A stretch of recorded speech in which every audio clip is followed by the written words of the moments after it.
अध्यात्म हा शब्द ऐकला की आपल्या डोळ्यासमोर काय येतं? पूजा अर्चा, कर्मकांडे किंवा सर्वस्व सोडून संन्यास घेणे. पण खरं सांगायचं झालं तर अध्यात्म म्हणजे फक्त एवढंच नाही. अध्यात्म हा शब्द अधि आणि आत्मा या दोन शब्दांतून तयार झालेला आहे.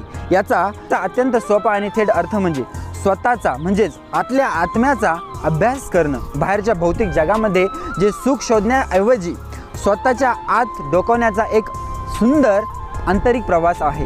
अद्वैत वेदांतामध्ये आणि उपनिषदानुसार आपण केवळ हे नाशवंत शरीर आणि सतत चंचल चालणारं असणारं मन नाही, आपण एक शुद्ध चैतन्य आहोत हे ओळखणं म्हणजे अध्यात्म. महर्षी पतंजलींनी योगसूत्रामध्ये अगदी स्पष्ट सांगितलं आहे, योग चित्त वृत्ती निरोध. आपल्या मनात सतत विचारांच्या ज्या लाटा उठतात त्यांना शांत करणं आणि आपल्या खऱ्या शांत स्वरूपात स्थिर होणं हाच अध्यात्माचा खरा पाया आहे.